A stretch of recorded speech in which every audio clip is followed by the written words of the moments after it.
Hey guys, this is another commentary by KM. So this lineup is one from my computer. I haven't downloaded this one because my friend, Gtmustang, as he likes to call himself, has played this on my computer. We had like a massive gaming session at Nescafé, and playing some Red Alert and what have you, some Modern Warfare 2. If you guys haven't played Modern Warfare 2, I would suggest doing that. I'm actually considering doing some Modern Warfare 2 commentaries. There's a bunch of them already on Machinima and Machinima Respawn, but yeah, you definitely wanna check out that game if you haven't already done so. It's pretty good if you like first-person shooters. Anyway, enough about Modern Warfare 2. And if you do, by the way, last thing, check out this guy called Hutch and Seinheiser. Hutch is Hutch, and Seinheiser is Seannanners. You'll find them on Machinima. It's pretty easy, and they're like my favorites. They're simply awesome. Anyway, so as we can see, the allies on the top right, they're red. Ace, or rather my friend Gtmustang, he's just playing on my computer, so he's kind of taken my name. And Brutal Oleg on the left lower corner. This is a totally different commentary from the ones I've done before with Matisse and stuff because this is against a computer. And when it's against the computer, the commentary gets a little bit like gets a monotonous or like a bit boring because once you employ your strategy, that's pretty much what you do. You stick with it. It's not that many switches. Like what you see with human players is that they constantly change the strategies. They tweak them. They make them better. They like make sure that the opponent is always caught on the wrong foot. But with the computer, it's a little bit different, as you will see. I'm not saying brutal computer is easy because it's not. But this like when Gtmustang used this strategy, it was so brutal, like it's so like savage that it just looks like the computer's a medium, and you'll see what I mean in a moment. So if you want to have a recipe, what you do is that you build your boot camp. You obviously have your MCV. You build your power. And then you go for your boot camp, pump out the Javs and Peacekeepers, build your 2 refineries over here and over here, and then you capture this building over here. That's pretty much the strategy. I'm not really showing you what Brutal does that much because it's not that important, to be honest. He's gonna go for a C build. That much I can tell you. And it's smart because this is a navy map, so you will need a navy. But what is not so smart, look where he's placed it. He's placed it as far away as possible from, or not as far away as possible, but he's placed it pretty far from the middle instead of building it here, which would be a better option in my case, or in my opinion. Or if he's really aggressive, he could like build it over here. But hey, I'm not giving opinion or advice to the Brutal. I'm giving it to you guys, my channel viewers. Yeah,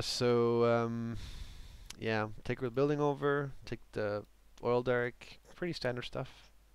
And in a moment we'll see a prospector coming out, and the prospector will camp itself over here.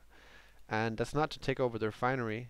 It's not to take this over. It's to build base defense along this line, like generally along this line. So like out of all the things that the Brutal can build, it's gone for the Stingray. For a rush, early rush from sea to land. It's pretty much the only unit in the Russian Navy that can do that. So, yeah, that's what the Brutal's trying to do. And I'm not saying Stingrays are bad, but if you just send one in against, say, a multigunner or a Jav or something, like a Jav in a building, obviously, it's not that effective. I don't know. But anyway, here the prospector's unpacking, and yeah, you want to obviously build a base defense in your main base, and here comes the first airfield. So Sasha's going straight for the air build. That should come as no surprise to anybody. It doesn't come as a surprise to me anyway, because it's always good to stick with your strengths. You can try and be funny and say, okay, I'm going to go for a C build while your allies. It's just not always it'll work. You have to be a good player then, and invariably it'll work well against a human player. Computer, you can do air build and he'll be caught off guard sometimes, even against the Brutal. So air build and vindicators. else. And here's C. The Jav that's inside the building is kicking ass, basically. These Stingrays, and here comes the first multi-gunner turret. Stingrays versus multi-gunners and Javs is just not happening. It's just, yeah, it's GG for the Stingrays. What to say of the Warbears? So yeah, you want to pump out those vindicators. That's a really good idea. Because what's going to happen soon is that there's going to be a refinery here, and you can't let the brutal take over like 4 refineries or even 3, because as you may well know, the brutal has a 50, or like he has the double resources as you do. Like if he has 1 refinery, it counts as 2. I think that's how it's supposed to be understood. Or if it's not, you can leave a message and I will correct myself. But basically, if he captures the refinery, or then he gets double the resources. So right now you could say it's 4 refineries versus Sasha's 2.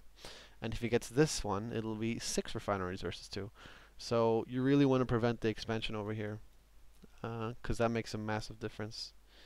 And you want to build this multi-gunner because he will send like in the middle of like total random times, there'll be like bears coming over here and bullfrogs.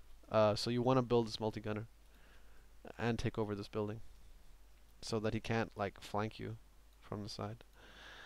Alright, so here we see the multi-gunners are up, and vindicators are going for the air base defense.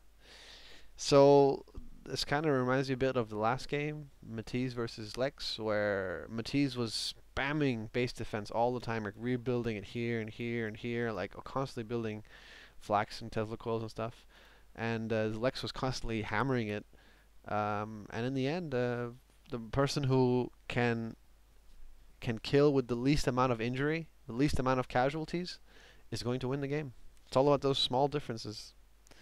So yeah, it's like you know, you have to, if you're the person building, like if you're the one defending with these base defenses, you will have the upper hand, because look at this. He's losing his Stingray, and the multi-gunners are barely touched.